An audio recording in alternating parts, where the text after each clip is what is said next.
नमस्कार साथियों, मैं हूं आपका होस्ट कुलदीप सिंह पुनिया। और बात वही सही जिसको माने दुनिया, और करेंगे भी वही जो सही होगी। और सही क्या है? सही ये है कि जो आपदा आई बारिश की, उससे यह सारा क्षेत्र जलमग्न हुआ। और उस जलमग्न में जो आपदा आई, जिससे सारा का सरिया तरबतर हो गया, लबालब पानी भर गया खेतों में, मकान डूब गए, हरा चारा नष्ट हो गया, सूखा चारा नष्ट हो गया। यहाँ तक नौबत आ गई का जायजा लेने के लिए पूर्व विधायक नरेश सेलवाल उकलाना हलके से, जिन्होंने इस एरिया के लिए काफी विकास के कार्य किए, जुड़े रहे हैं, दुख सुख के साथी रहे हलके के, वो आज गांव बदौड़ के लोगों का हालचाल जानने के लिए आए हैं। तो इनसे पूछेंगे बाकी के सारे हालात। राम राम जी। धन्यवाद कुलदीप जी। बधावड़ गांव डूबा हुआ है और हम निरंतर देख रहे हैं, जींद बरवाड़ा की रोड इसी गांव से गुजरती है। अब तो ऐसा हालात हो गया है, अगर कोई यहाँ से भाई गुजर जाओ तो वो जाके नुका पर डांट पर दौड़ में रिश्ता ना करियो, छोरी डूब जाएगी। बिल्कुल। बाकी तो बदाऊड़ के जो वासी है ये बताएंगे। जो मैंने भी आज जायजा लिया, भी मैं डाड गांव से आया हूँ, आपने भी कवरेज किया वहाँ। डाड से लेके ये दूर तक, मतलब गुराना, डाटा, खानपुर, सिंदड़ और बवलपुर बड्डो तक पहुँच गया ये।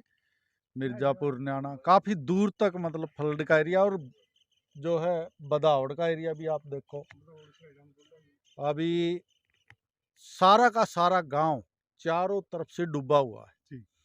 जैसा आपने बताया भाई, एक तो परली तरफ बस्ती है महात्मा गांधी ग्रामीण बस्ती, जो चौधरी भूपेंद्र सिंह हुड्डा ने 100 वर्ग गज के प्लाट काटे थे, वो बिल्कुल पूरी डूब गई। गरीब और बस्ती है। गरीब बस्ती, महात्मा गांधी ग्रामीण बस्ती योजना, तो उससे लोग बेचारे पलायन कर गए, रिश्तेदारियों में गए हैं, कहीं गए हैं। और पशुओं की बात, जैसे गांव वासियों ने बता के औने पौने दाम पे पशु, क्योंकि चारा नहीं मिल रहा। चारा खेतों के अंदर, मतलब बिल्कुल पानी जो है छाती छाती भरा पड़ा, कहीं तागड़ी तागड़ी है, तो पूरा डूबा पड़ा। चारा खत्म हो गया खेत में, हरा चारा भी नहीं है। तूड़ी वगैरह का सूखा चारा जो खेत में लगाते हैं लोग, वो भी पानी में डूब के मतलब गल गया, खराब हो गया है। और मैं समझता हूँ किसानों की फसल जो वो सारी नष्ट। पीछे लगभग 3 साल से यहाँ बदाऊड़ के किसानों की, तो पिछली बार भी मैंने देखा बरवाड़ा रोड के ऊपर जो जींद रोड है, वो सारी फसल जो तबाह हो गई थी। और इस बार गेहूं की बिजाई नहीं हुई। अगर कहीं किसी एरिया में बिजाई हुई तो वो गेहूं की एवरेज जो है 25% हुई, अनाज नहीं हुआ।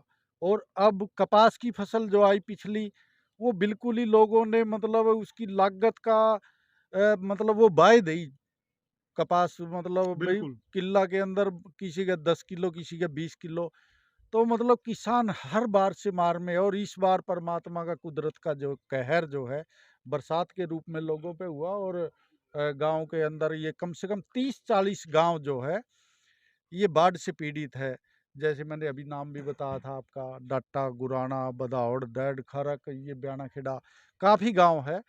तो इसका सरकार को स्थायी समाधान करके, एक तो ड्रेन का जो है मेन चीज़, ड्रेन बनाई जाए। और इसके अंदर बरवाला ब्रांच के अंदर या स्पेशल ड्रेन खोद के बरसाती पानी की निकासी की जाए। दूसरा, जिन लोगों के मकान खराब हुए हैं उनको विशेष मुआवजा जो है, मकान रिपेयर का, दोबारा से बनाने का, वो सरकार उनको मकान बना के दे स्पेशल गरीब लोगों को। चाहे तकड़े भी लोग हैं, किसान तकड़े कहाँ है, जब 3-3, 4-4 साल से फसल ही नहीं हुई। अगर उनके मकानों को भी क्षति हुई है, किसी का मकान गिर गया, तरेर आ गई, दरार आ गई, तो उसको भी सरकार ठीक कराए। और फसलों की विशेष गिरदावरी करा के कम से कम 50,000 रुपये प्रति एकड़ के हिसाब से सरकार को मुआवजा देना चाहिए। मैं, और किसानों का, जैसे जिनके ट्यूबवेल जो है वो पानी के अंदर रेगे गए, मोटर दब गई, इंजन दब गया, इंजन बोर दब गया पानी में, मिट्टी में, तो उसका स्पेशल गिरदावरी, स्पेशल चेकिंग करवाए कि भाई इस किसान का जो है ट्यूबवेल खराब हो गया, उसका बिजली का बिल माफ़ किया जाए, खेत का भी। और जो किसानों की, जिनकी फसल खराब होगी, उनके घर के भी बिजली के बिल माफ़ कराए सरकार। मैं ये सरकार से, मुख्यमंत्री जी को चिट्ठी भी लिखूंगा। और ये पानी जो भरा खड़ा है दूर तक, और उधर डाटा, गुराना, डाड, बदावड़ से लेके सारा डूबा पड़ा है। इसके लिए विशेष ड्रेन का जो प्रबंध करवाया जाए, मैं तो यही गुहार करता हूं। आपने एक बात कही कि छोटा किसान तो मरा पड़ा है, जो तगड़े किसान है। बात करते हैं तगड़े किसान की। जो तगड़ा किसान है, तगड़ा किसान जो इसके पास जमीन ज्यादा है, वो उतने ही ज्यादा कर्जे में है। सच्चाई है। सब किसान आज कर्जे पे जिंदा हैं। तगड़ा तो कोई बचा ही नहीं है। हालात ये हैं। लेकिन बात एक तरफ ये भी है, आज सुबह ही हम खबर देख रहे थे कि इसरो ने एक सैटेलाइट स्थापित कर दिया अंतरिक्ष में। एक तरफ तो सरकार दावे करे अंतरिक्ष के, और एक तरफ बात आज हम 21वीं सदी में जी रहे हैं। 21वीं सदी में हालात 18वीं सदी भर गए हैं। ये हालात 18वीं सदी में होते थे। इनके पास इतना मैकेनिज्म है, इतनी बड़ी सरकार है, इतना बड़ा तंत्र है, आखिर वो कर क्या रहा है? इतने बड़े बड़े इंजीनियर हैं, इतनी मोटी तनख्वाहें लेते हैं, क्या उनके पास ऐसा कोई प्लान नहीं है जल्दी से जल्दी राहत मिले? बिल्कुल सब प्लान है। सरकार के अंदर आपातकालीन बजट होता है। जब बजट पेश होता है किसी भी राज्य का, देश का, तो उसके अंदर स्पेशल आपातकालीन बजट रखा जाता। फ्लड के लिए, कोई महामारी, भूखमरी, कोई बीमारी, इस तरह की चीज़ों के लिए वो जो है उस बजट का तुरंत प्रभाव से इस्तेमाल किया जाता है, जनता को राहत देने के लिए, लोगों को राहत देने के लिए। लेकिन सरकार जो है, अब ऐसी सरकार है बीजेपी जेजेपी दोनों की, तो इसका जनता की तरफ कोई ध्यान नहीं है। वो लोग जो इस सरकार में बैठे हैं, वो सारा का सारा जो है अपना घर बनने पे लगे हुए। जब इतने दिन से, ये कम से कम 25-30 दिन हो गए इस मामले को, पहली बरसात में ही बिल्कुल। जो जब पहली बरसात हुई थी, उसी दिन से भारी वर्षा हुई और ये पानी उसी दिन से भरा और लगातार फिर बारिश हो रही है। तो सरकार को वैसे चेतावनी भी आती है ऊपर से बे कि जहाँ भी पानी भरता है, कोई फ्लड की समस्या है, उसके लिए पहले पंप हाउस या अपना सारा सिस्टम।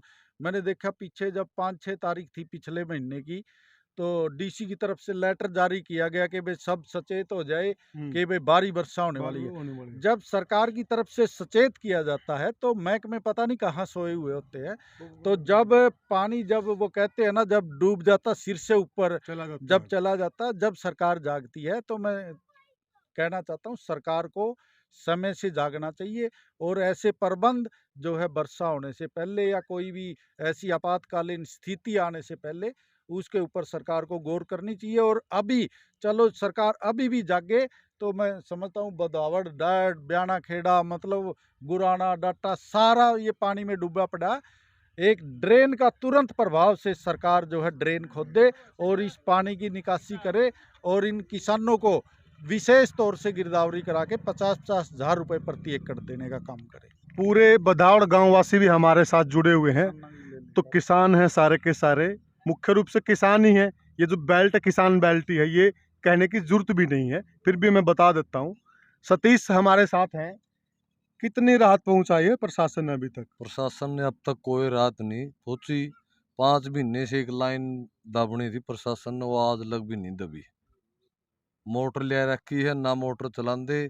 JSDO अपने ट्रैक्टर कमीशन ले हुआ है, वो बिजली वाली मोटर नहीं चलाते, वो ट्रैक्टर ने कमीशन गल अपना दिन में 2 घंटे चलाई दे, रात ने बंद 24 घंटे उसकी बुकिंग करके न खर्चा पूरा करा। गौर कीजिएगा सतीश की बात पर। मैंने एक दिन एक बात बोली थी कि कोई महात्मा जी के पास चला जाता, वो महात्मा जी से बोलता है कि महात्मा जी मैंने आज एक किस्सा हरियाणवी में बोल देता हूँ, मैंने बोला आज एक किस्सा जोटा देखा जो दोनों साइड से खाओ था। तो महात्मा ने उसका उत्तर दिया, बोला वो जोटा प्रशासन है, प्रशासन दोनों तरफ से खाता है। और आज इस बाढ़ के मौके पे अब जो लोग आपदा में हैं, आपदा में इस बात का प्रमाण है। अगर आपको देखना है तो जो बात सतीश ने उठाई है, प्रशासन की दृष्टि इस बात पे नहीं कि किसान को कैसे राहत पहुंचाए, कैसे पानी उतारे। प्रशासन की दृष्टि ऐसी है कि कमाई कहाँ से हो, पैसा कहाँ से मिले। कितनी सच्चाई इस बात में? सारी सच्चाई है जो सतीश जी ने, सारी सच्चाई है। और उसकी पाइपलाइन की तो 2 साल पहले अपने मंत्री जी अनूप धानक जी उनसे मांग की थी, उनको आज तक दबाई नहीं गई है। एक दिन हफ्ता पहले आए थे, 2 मिनट रोड पर खड़े होंगे और अधिकारियों ने कहा कि अपनी कोठी में जाए बैठे। ऐसी तरह तो ये लोगों के बीच में रोज आना चाहिए। प्रशासन को कहते हैं, प्रशासन कहता है हमारे पास पैसा नहीं है। पैसा कहाँ से आएगा साहब? सरकार देगी, फिर सरकार को पैसा देना चाहिए या अधिकारियों को काम करना चाहिए। पैसा है, जैसा कि विधायक जी ने बताया था, एक होता प्रधानमंत्री राहत कोष, एक होता मुख्यमंत्री आपदा राहत कोष, एक होता डीसी राहत कोष। उसमें अरबों करोड़ों करोड़ों रुपए जमा पड़े रहते हैं और वो इसी चीज के लिए हैं। इसी तरफ विधायक जी इशारा कर रहे थे, लेकिन इच्छा शक्ति नहीं है। करना नहीं है जी। कोई आया विधायक मंत्री संतरी? यहाँ कोई नहीं जी, रोड जाओ देख के चले जाएं। प्रशासन आता है और चक्कर काट के चला जाता, कल करेंगे परसों करेंगे। लोगों को परेशान कर रहे हैं, परेशान कर रहे हैं और परेशान से सिवा कोई काम नहीं हो रहा। कोई सरकार का नुमाइंदा, कोई अधिकारी पटवारी कोई आया? ना हमने कोई नहीं संभालता। अरे तो पीछे बनानी आओ रोड पे और कमीशन पे काम करे हैं। पानी की काट देनी 1 घूंट 6 इंची सूंटिया लाए बैठे थे। 24 घंटे में 2 घंटे चलाए। गांव की तो 1 बूंद पानी नहीं उतारी है सरकार ने, 1 बूंद पानी की गांव की तो 1 बूंद भी। खेतों में 1-2 मोटर RTI लगा लो, गांव पर खर्चा पता लग जाएगा। आज RTI लगा के खर्चा देखा नहीं तो खर्चा देख लो कितना खर्चा रहा है। पानी की 1 बूंद नहीं गई है। जो कि कागजों में 20 मोटर चल रही है। हाँ, कागजों में 20 मोटर चल रही है। ठेकेदार जो JE SDO का खास है उसे का ट्रैक्टर पंखा लावा है, दिन में 2 घंटे चला हुआ है, 24 घंटे उसकी बुकिंग हुआ है। और पानी कोई पानी नहीं जंदा नहर में, चूरदगाम का पंखे लग लिए। ये अंग्रेज पत्रकार भी हैं, गांव बदौर से हैं। बड़ी बुलंद आवाज़ है भाई की, बड़ी ज़ोर शोर से मुद्दे को उठाते हैं। और हम भाई से जानना चाहेंगे कि इनका खुद का गांव है, इनके क्या विचार? भाई सब विचार ये हैं, मैंने आप हमारे वीडियो में दिखा रखे यहाँ JJP विधायक है। पहली बात तो BJP और JJP दोनों भ्रष्ट पार्टी हैं, हम इनको बिल्कुल मानते नहीं है। दूसरी बात, हमारे हल्का विधायक जो नरेश सेलवाल वो अनूप दानक जी हैं, राज्य मंत्री। हाँ राज्य मंत्री हमारे गांव में आए थे। काफ़ी गांव का दौरा किया था, तेल फूकना था, जनता पैसा फूकना था, वाह लूटने के लिए। किसान आंदोलन में ना गाँव में बन गया वाह नेपसी तो था गाँव में बन दे तो वह वादा किया बस शाम को 4 बजे तक आपका काम शुरू हो जाएगा। और आधा घंटा में वापिस आ रहे हूँ, हम वहाँ 2 घंटे रहे, पता नहीं कौन सा रोड निकल गया। दूसरी बात है, आज जो गांव में कुछ पाइप आई हैं वो पूरे गांव की मेहनत है, पूरा गांव की मेहनत। कल इन्होंने गांव बदाऊड़ के बस स्टैंड पर मेहनत की थी, जाम लगाया। हाँ जाम लगा था, उसमें अहम भूमिका इस गांव की पूरे की है। आज जो पाइप आ रहे और जो सामान आ रहे उसके लिए हम SDM बरवाला का धन्यवाद करते हैं, जो इस गांव की मदद की और हमारे साथ रहे। बिल्कुल सारी बात मानी SDM बरवाला ने। देखिए JE BDO ये सब भ्रष्ट हैं, मैंने वहाँ बोल दिया था। आज गांव में वाह लूटने के लिए जो पाइप आए हैं, कोई बोलता मैं जिला प्रधान हूँ, अध्यक्ष हूँ, हम उनको क्या माने? अरे वो वहाँ जब गांव प्रदर्शन क्यों नहीं आए? उन्होंने कराने कुछ जैसे बयान है।